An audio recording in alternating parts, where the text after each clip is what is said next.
बे गोथार दिन आरो गोथार सानाव दिनै बे बड'फानि जोनोम जायगा बरागारियाव बड'फानि मुङै बड'फा पार्कजों लोगोसे बड'फानि मुसुखा गायसननाय लोगोसेयैनो बे बरागारि गामिनिनो मोनसे पार्ट मनिसारा गामियाव थांनाय फाक्का लामा बेखौ मावफुंनांगौनि थाखाय दिनै अन्थाइ खाम्फा गायसननाय जादों आरो लोगोसेयैनो बेवहायनो आरोबाव मोनसे बड'फानि मुङाव लाइब्रेरि गायसननाय जादों।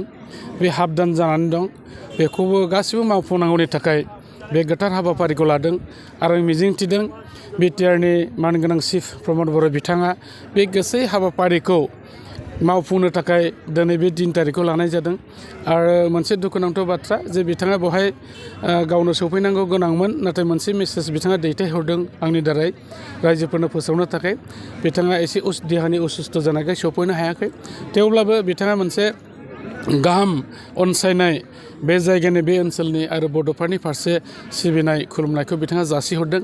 आं मिजिंथिदों जोंनि गोबाव समनि जे मोनसे साननाय हनाय थांखि दङमोन जे दतमा बरागारियाव जिहेतुके बड'फा उपेन्द्रनाथ ब्रह्मआ जोनोम मोन्दों आरो बिथांनि बे जोनोम थावनियावनो मोनसे बिथांनि मुसुखाजों लोगोसे बाव पार्क खालायनांगौनि आरो लाइब्रेरि खालायनांगौनि बाथ्रा दङमोन बेखौ जों दिनै मावफुंनायनि लामायाव फैबाय आरो मोनसे गोजोनथाव बाथ्रा बेबो जे जों बयबो मिथिगौ दिनै बड'फानि फबनाय जे थावनि थुलुंगाफुरि बे थुलुंगाफुरिया दिनै आसाम सरकारा बेखौ स्टेटनिनो मोनसे समाजि स्टल होननानै फोसावनायजों लोगोसे 10 कौटि रांनि बेवहाय अनुदान हरनाय जाबाय।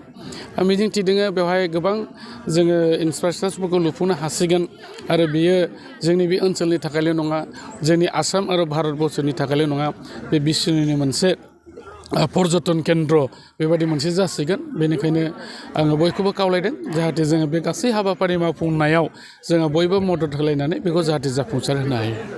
बड'फा उपेन्द्रनाथ ब्रह्मनि जोनोम जायगा बरागारि दतमा ओनसोलनि बरागारि गामियावहाय दिनैहाय जोंनि बिटिआरनि मानगोनां चिफ प्रमद बर' सारनि बिथोन बायदियैहाय जोंनि गसाइगावनि मानगोनां एमएलए आदा जिरन बसुमतारिया फैनानै बेवहाय मोनसे बड'फानि मुङाव पार्क आरो जोंनि बड'फानि मोनसे मुसुखा बेयावहाय दिनैहाय गायसननाय जाबाय अन्थाइ खाम्फाखौ गायसननाय जाबाय। लोगोसेयै बे ओनसोलनि रायजो राजानि डिमान्ड बायदियैहाय जोंनि मोनसे सिसि ब्लकनि 1 कौटि 9 लाख रांनि मोनसे सिसि ब्लक लामा बेयाव दिनैहाय बेखेवनाय जाबाय। बेजों लोगोसे आद्रा थानाय मोनसे बेवहाय बिजाब बाख्रि बेयाव दङ बे बिजाब बाख्रिखौबो लुफुंनायनि मोनसे रादाय बेयाव होनाय जाबाय। नोंथांमोना मिथिगौ जोंनि इउपिपिएल सरकार फैनाय लोगो लोगोनो जोंनि बड'फानि जे समाधि थुलुंगाफुरि बे थुलुंगाफुरियाव 10 कौटि रां बाहायनानै बे थुलुंगाफुरिखौ जौगानायनि हाबाफारि जों लादों। लोगोसेयै जोङो बरागारिखौ जिहेतु मडेल भिलेज होननानै डिक्लेयार खालामदोंमोन दिनै बे मडेल भिलेजाव बरागारि बड'फानि आंगो जोनोम गामियावहाय दिनै जोङो बेवहाय बड'फानि मुङै मोनसे पार्क गायसनफैनो मोननानै जोबोद गोजोननाय मोन्दों। लामा बेखेवनो मोननानै जोबोद गोजोननाय मोन्दों। लाइब्रेरिखौ लुफुंनो जागायनो मोननानै जोबोद गोजोननाय मोन्दों। लोगोसेयै दिनै जे जोंनि थुलुंगाफुरिखौ आसाम सरकारनिफ्राय रायजिक समाधि होननानै फोसावबाय।